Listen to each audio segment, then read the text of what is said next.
मिला है हमको दया मांगने के लिए। अगर दया सच में शिष्य बनने के लिए मांगिएगा तो आप दूसरे को भी बताइएगा, क्योंकि शिष्य बनने के लिए गुरु का आदेश करना जरूरी होता है। और गुरु का आदेश क्या है? दूसरे को भी बताओ कि वो शिव गुरु हैं, उनको अपना गुरु बना लो, अपना।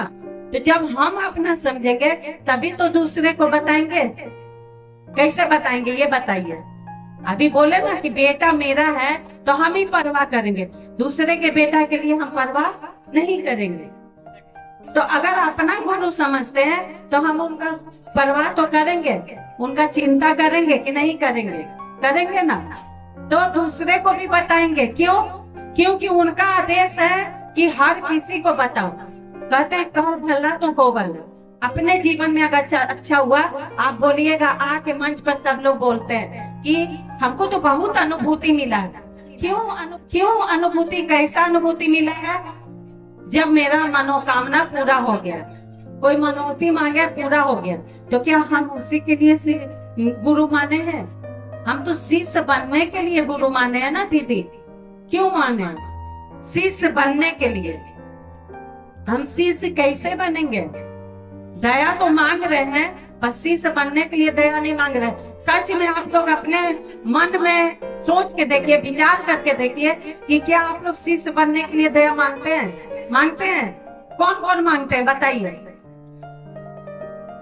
हाथ उठाइए। कौन कौन शिष्य बनने के लिए दया मांगते हैं और कौन अपना घर का मनोकामना पूरा करने के लिए मांगते हैं?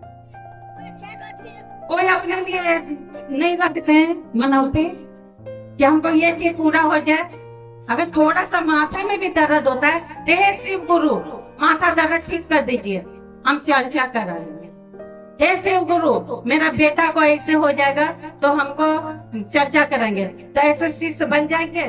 शिष्य बनने के चाहे कुछ भी हो जाए, मेरे ऊपर जितना भी दुख आए, कितना भी मुसीबत आए, फिर भी हम महादेव को नहीं छोड़ेंगे।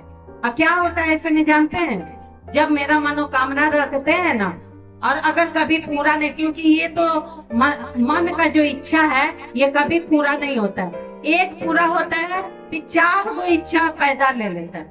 होता है कि नहीं? समझ में आप लोग? तो हम लोग का होता है कि नहीं? ऐसा सो गई है।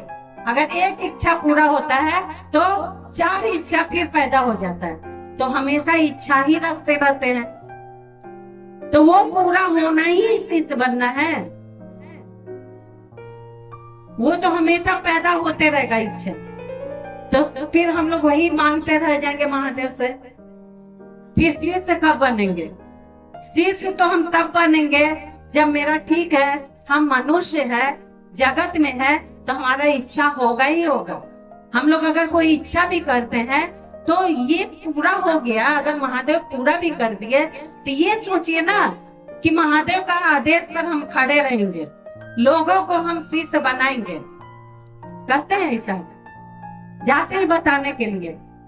दूसरे आदमी को बोलते हैं कि वो भी दुखी है तो वो भी महादेव से जुड़ जाए, हमारा दुख दूर हुआ उसका भी दुख दूर हो जाए। ऐसा मन में आता विचार। ऐसा ही विचार दीदी रखना चाहिए हम लोग को कि मेरा इच्छा पूरा हो रहा है, मेरे गुरु मेरा अच्छा कर रहे हैं, तो दूसरे के जीवन में भी अच्छा हो जाए, वो भी शिव से जुड़ जाए। अब देखिए दीदी, अगर बेटा के लिए अगर कुछ मांग रहे हैं तो ऐसे नहीं होगा। अगर आप खाना खाते हैं तो बेटा भी खाना खाता है तो पेट भरता है, आके खाना खाने से उसका पेट नहीं भरता है। तो इसी तरह से अपने बेटा को भी कहिए कि वो शिव को गुरु, अपने पति को भी कहिए कि वो शिव को गुरु माने और वो अपने लिए दया मांगे, क्योंकि यह दया अपने लिए मांगने के लिए बोला गया है, ना कि अपने पूरे परिवार के लिए।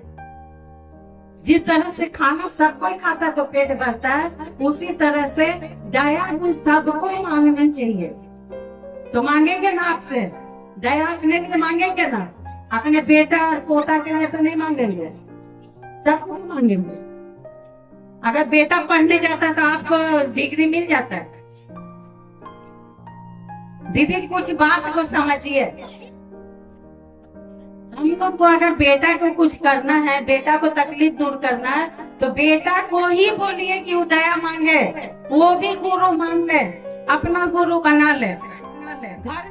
घर में जितने भी लोग हैं सबको कहिए कि वो भी गुरु मांग के और दया मांगे, अपने लिए मांगे, क्योंकि दया अपने ही लिए मांगा जाता है। जैसे खाना हम खाएंगे तो मेरा पेट भरेगा, मेरा बेटा स्कूल जाएगा तो उसको ज्ञान होगा, हमको ज्ञान नहीं हो जाएगा, होगा?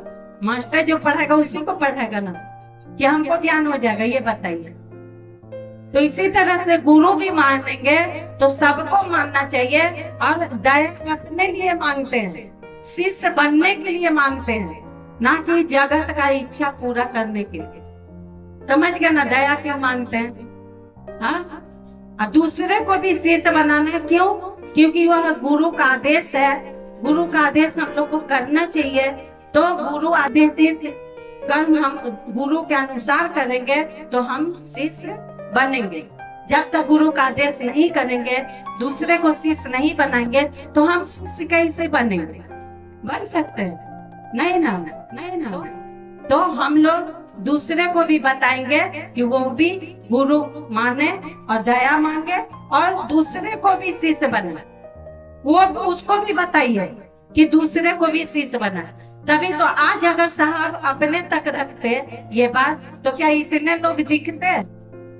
आज करोड़ों लोग जो शिष्य बने हुए हैं, तो वो लोग दिखाई देते अगर साहब अपने तक रखते तो इसीलिए सब एक दूसरे को बताया, तभी तो ये बात मालूम पड़ा कि शिव गुरु है, नहीं तो कहाँ तक रहता। हम लोग को पता था, कोई बताया तभी तो जाने ना कि शिव गुरु है। उसी तरह से मान लीजिए कि अगला आदमी नहीं जानता है तो उससे पूछेंगे, उसको बताएंगे कि वो भी गुरु मान ले, तभी हमारा आदेश पूरा होगा। और तीसरा सूत्र जान ही रहे कि नमः शिवाय से प्रणाम करना है अपने गुरु को, क्योंकि हम अपने से बड़े को प्रणाम करते या नहीं। और जब हम प्रणाम करेंगे तभी हमारा कर्म फल कटेगा। हम लोग का जो है कि अच्छा काम जो करते हैं तो ये कर्म फल तो बीच में आ जाता है। तो इसीलिए हम लोग को नमः शिवाय से प्रणाम करना चाहिए।